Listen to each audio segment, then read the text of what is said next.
What is up, everyone? JD here. I hope you're all doing well today. Today, we're going to be talking about the May Going Gear box.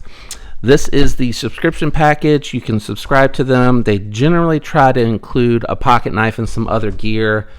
I don't know exactly what happened. I know that they were running a little bit late for getting this package out, and I'm going to be completely honest, it really does kind of feel like that. So let's go ahead and break out the gear. I've been into this already because I saw someone else reviewing the premium, and as you know, the premium includes everything that comes in the base package with a few other things, and the premium this month was out of this world.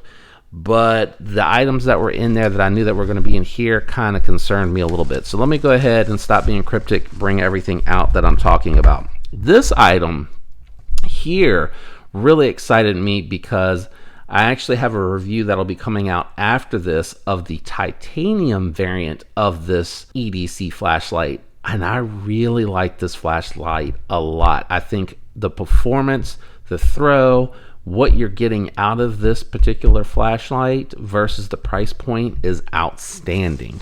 What disappointed me from Going Gear is going to be the pocket knife. So let's go ahead and start with what was disappointing first. That and the fact that this is all that came in the package is kind of really disappointing. So last month it was the Blur, which was fine. This month it is the Stinger, and the Stinger has a 2-inch D2 steel blade, 3-inch stainless steel handles. It is a frame lock, and it is a heat treat of 59 to 61, which in my opinion, anything below 61, we would like to see everything starting at 61. 2.2 ounces. Let's go ahead and dive into the box and have a look at the Stinger. Now, the thing about the Stinger, they're saying here this is a suggested price, or they're saying that it goes for $49.95. So this is a very small EDC knife, Wharncliffe style. It feels very solidly made. It is a frame lock with decent access considering how small it is. The action, you have to be deliberate, and I'm sure it probably will break in, but if you try to like flip it, you can fail this. And I know I did it there intentionally, but I kind of wanted you to see how it's not really snappy unless you're trying to get behind it. I don't love all of the speed holes, but I get it. Stainless steel, they need to reduce the weight as much as possible. It is a tip-up only pocket clip, which the pocket clip is covering the pivot. If you needed to get into the pivot for any reason, that is going to be a little bit of an extra step that you're going to have to take to get this out. I'm not even sure what is in the pivot, but this was disappointing to me for their choice for the knife for the month. I don't know if maybe they had something worked out and it fell through and this was a backup, but this just doesn't feel like something I would spend $50 on. You could get the Mini Beluga for $50. You could get the QB Royal with cheese for $50, and that is a D2 steel. You could get the Reich P801, I think it is. That one is $33, 14C28N, and a stainless steel frame lock. But of course, if you live somewhere where you have knife laws where you need something less than 3 inches, this might be your only option. Or perhaps the ladies are looking for something lightweight that they can keep down in the purse or even throw down in like the bra pocket that I've seen Birdshot over there do. Frankie throws it in there. I don't know. This might work for that, but to me, for the Going Gear pack, the Blur was fine. I think that was fine because you had so much other gear with it, and that worked. But I was a little bit let down by this being in there. Not that I'm saying I'm not knocking on Stinger or the knife, just not really what I'm looking for out of this pack. And it seems like they've kind of shifted focus now to the premium pack, because this month's premium Going Gear had the Wii Elementum pocket knife, which was, wow, really cool, awesome. But you are having to spend $200 versus $70 a month on this pack. And I just kind of feel like for $70, they could do better. You could, again, Mini Beluga, you could get the Reich P801.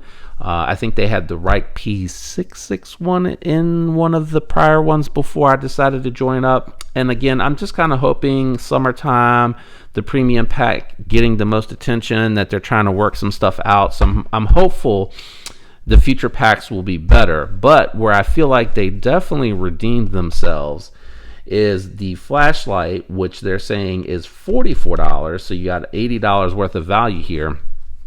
And I know that this is going for around that price on Amazon. I think that's closer to the titanium one. I'm not 100% sure. But this is a really nice flashlight. I definitely was pumped to see that this was at least included in it. And I'll give you a good look at it. This is definitely going to be a sneak peek because I have the titanium one that I'm doing a full review on.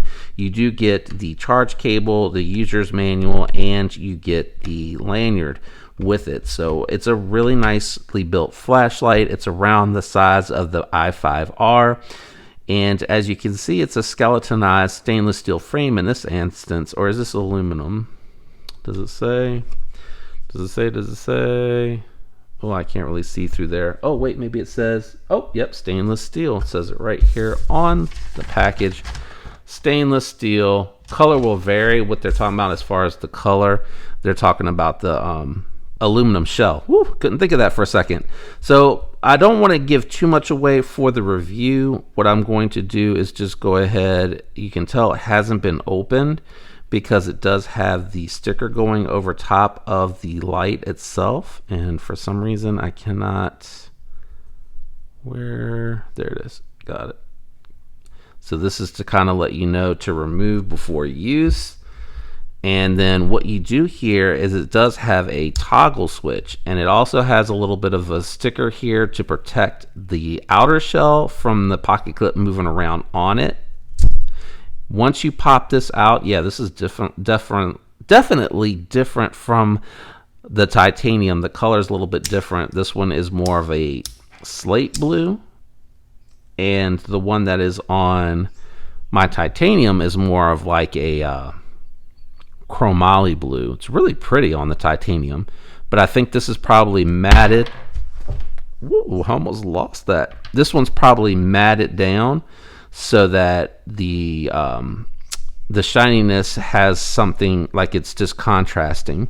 So I'm going to remove this out. I'm sure it's charged. The one that I picked up was pretty well charged. It does have a 920 mAh battery, 3.7 volt, and it is their own in-house brand, or it is labeled for theirs. Ooh, I almost put that in upside down.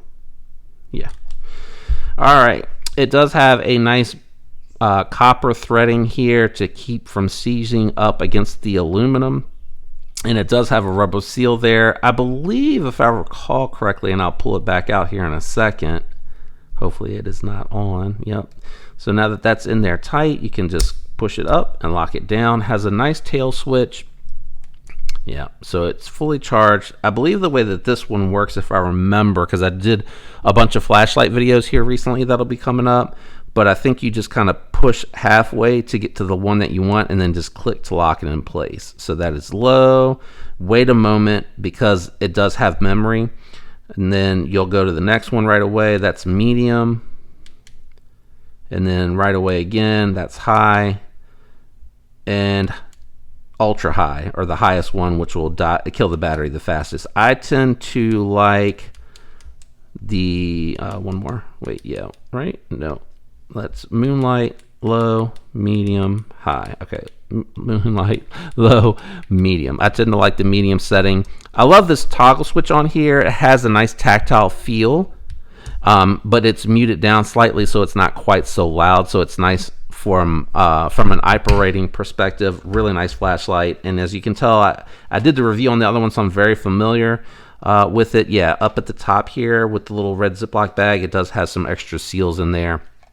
And then the USB-C recharging port. So really happy with the flashlight and disappointed with the knife. I am not a small knife person, so that's probably part of the problem. It probably is a really great fifth pocket knife. They're, I don't know anything about Stinger, so if anybody out there knows anything, knows maybe I'm upset over nothing. Perhaps the knife itself is a really good knife, and I am just misjudging it. Please let me know down in the comment if I am. Like I said, I got the Blur last month, and I was like, that's cool, plus a ton of other gear. But if it was just going to be one knife, I would have liked something a little bit more interesting. I think the other thing that they can do at this price point for the 70, I'd like to see them start working with manufacturers to get some exclusives. And, an exclusive doesn't have to be a better steel. It doesn't have to be anything super wowing. It could be like a Delica with different color scales that you don't get from anywhere else, because a colorway item I don't think is too bad. Now, I know a Delica in the Going Gear box is going to take up the entire thing. You're not going to get anything else. So maybe they could work with, say, like Kubey, and do like an exclusive color variant of the Kubey Royal, or maybe one of their more affordable brands.